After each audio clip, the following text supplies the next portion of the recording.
Hey Switchheads, how's it going? Kanan here, hope you're all well, and thank you for joining me for my review of Dead Dust. And join me as we find out whether this action shooter makes it onto the Wall of Fame, or the Wall of Shame, or maybe somewhere in the middle. And while you're here, why not hit that like and subscribe button to keep you up to date with all my latest reviews and updates and the like. And maybe also consider becoming a member of our community Discord, the link is below. Come for the chat, stay for the streaming. So get off your horse and drink your non-dairy milk. Gameplay. So at its heart, Dead Dust is a kind of twin stick shooter type game, sort of. And basically it'll have you going around different actual levels, and all these levels are kind of samey but also have like a different feel to them, as in a saloon, a train, and sort of like the outdoors areas as well, cowboys and Indians type thing. And you're basically tasked with killing all the actual,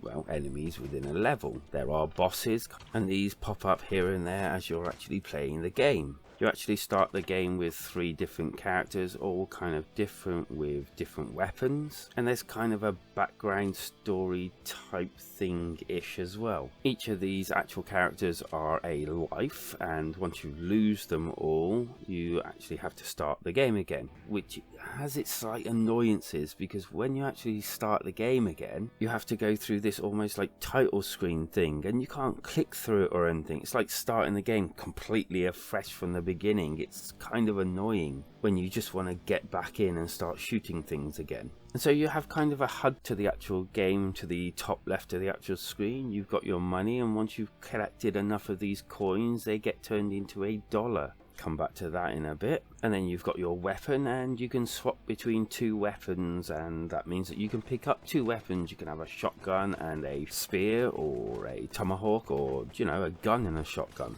And then you've got your health, which clocks down the more damage you actually take. And then you've got like a enemy count. So each level you have to destroy or kill a certain amount of enemies. And this little icon will click down as you're destroying each of the enemies, which is actually quite handy, because if you don't know how many you've got to kill, you might just get lost in the game trying to figure out why the actual level hasn't ended yet. And as for those dollars I hear you scream, well, you can get shops that you can go into, and you can basically buy different items from said shop. This can range from weapons to health to ammunition. It's actually quite a nice touch to the game. The only drawback to this is the fact that when you actually go in these shops, the action doesn't stop, so the enemies can actually follow you in, which can kind of get a bit annoying whilst trying to buy something. On your travels, you'll also come across some chests where when you open them, they can have bags of money, extra ammo, or even health ups. The controls to the game are okay,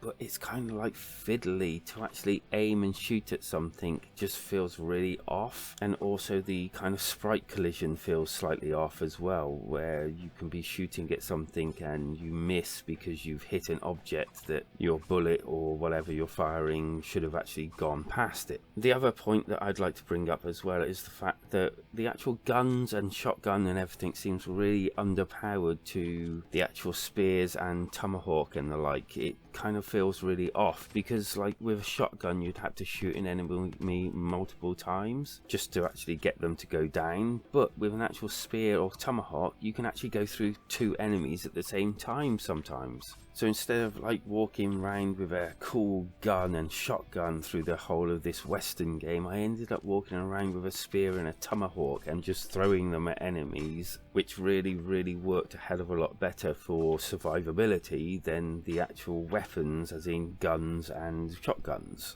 And I felt this was a little bit disappointing through the actual game. And the last thing I want to mention before I move on to the graphics is the fact that there is an actual cheat code to this game, and I'm not going to tell you what it is. In fact, if you want to know it, then maybe enough of you ask or nip to the actual Discord, and I'll let you know there if you actually really want to know it. But upon entering this actual cheat code that makes you invulnerable, I actually had a shed load more fun with this game then. The fact that you can just mess around a bit more and not worry the fact that the actual collision and things like that was slightly slightly off. I found it a much more fun experience with this actual cheat code on, which has kind of confused me. Does it count that I've had fun even though I've used like a code to give me invulnerability, or does it not count, although that's like accessible to everyone? And I found it completely by mistake. Graphically, it's okay. It's very, I suppose it's retro, isn't it? It's, you know, doesn't really do anything massively special. The characters and sprites are kind of nice. You can tell the difference between the actual levels. You can tell the difference between the actual enemies, and the actual bosses are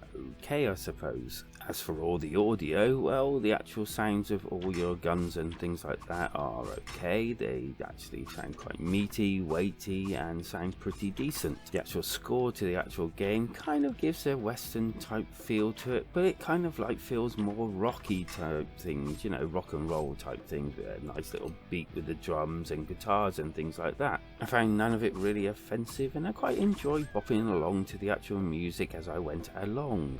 The good. I found it well priced for what it is. That cheat code was definitely something that elevated the game slightly for me, and I found a nice variety of levels out there as well. The bad. I really didn't like the collision detection on this game. It really didn't work for me, and the fiddliness of the controls sometimes really didn't do itself any favours either. The score. And so personally, I'm going to score Dead Dust a 3 out of 5, and kind of a middling 3 out of 5. Luckily enough, they didn't price it too high, but those control issues and the actual collision problems I had kind of marred my experience within the actual game, which is a shame because I could see great potential here.